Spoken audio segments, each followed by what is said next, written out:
Ramya, this store looks fine. Customers are coming and shelves are also full. Yes, but the numbers that Harinakshi sent us, they don't match at all. Thank you so much for coming.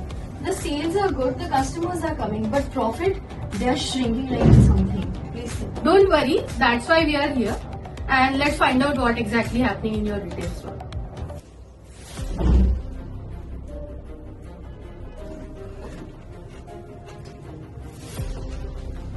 Look at this. Inventory is rising daily, but this customers still complain that the product is out of stock.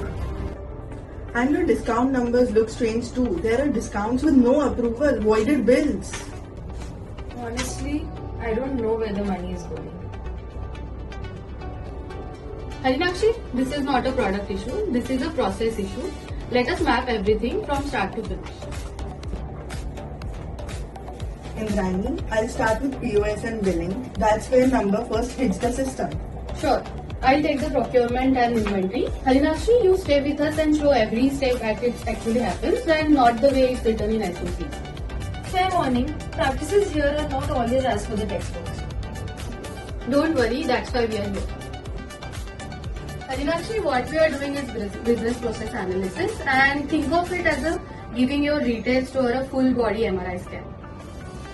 It reveals every broken step, every bottleneck and every hidden leakage. Are you saying that my store has a lot of leakages? We are about to find out. Okay, could you please show me how purchase orders are created? We do everything manually. Could you believe it? Manual POS means errors, duplicates, price mismatch. This is leak #1. This is overstock and this is dead stock. But your system says it's fast moving. Huge wait. I didn't know that. Harinakshi, do you know there were 17 unauthorized discounts last week? What? Who did that? This is a margin leak. Leak #3. This is defective. Some refunds don't match the items written. That's a red flag. Harinakshi, your SOPs exist on paper, but your staff follow a completely different routine. I know. It's really hard to train them. Long wait times, stockouts, confused staff, all signs of broken processes. This looks worse than I thought. It is. Your biggest problems were invisible, but now we know the truth. Stockouts despite excess inventory, discount misuse, fraudulent returns, POS mismatches, broken replenishment, dead stock, manual errors everywhere. So I was losing money just because my process was broken. Exactly. Look at this. KPMG used analytics for millions of transactions. Here, refunds happening after store closing, discount spikes at 11:30 pm, items sold but not reduced from inventory. This is unbelievable. This is what data reveals when humanized fail. So, it wasn't theft. No. It wasn't fraud either. Your biggest enemy was broken processes. Tell me how to fix it. Sure.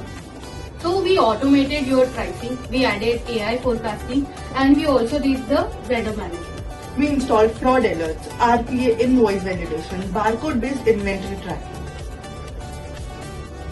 And now my store finally runs the way I wanted it to. Because now the flow is fixed. I thought I had sales problem, but I had a process problem. Yes, and BPA solved it because the business process analysis is not a paperwork, it's a profit engineering. And we fixed the flow, that's why your business is fixed. Let me explain how KPMG used the business process analysis framework in a simple and structured way. The overall goal is to make the business process faster, cheaper, more accurate and scalable by using data and digital tools.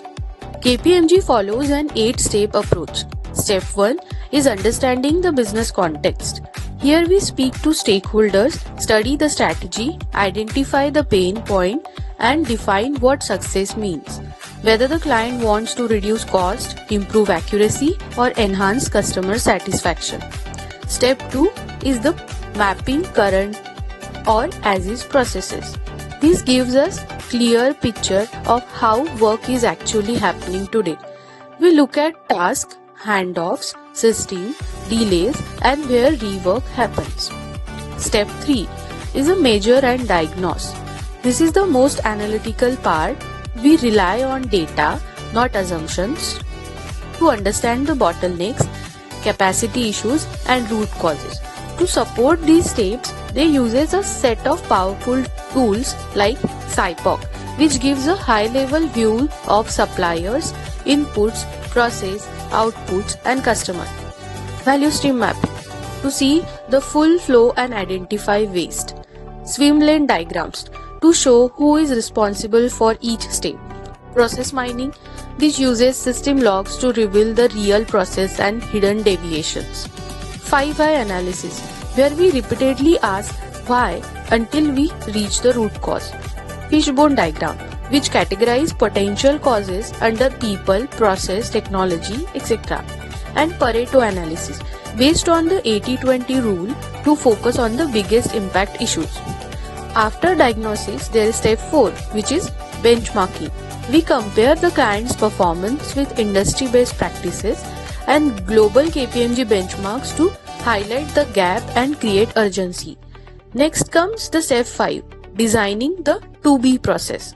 Here we create an improved process by removing non-value steps, standardizing workflows, digitizing manual tasks, and bringing in automation or AI where needed. Then in step 6, we build the business case, quantifying the savings, time reduction, error reduction, and the overall ROI, basically proving why the change is worth it. Step 7 is a pilot and scale.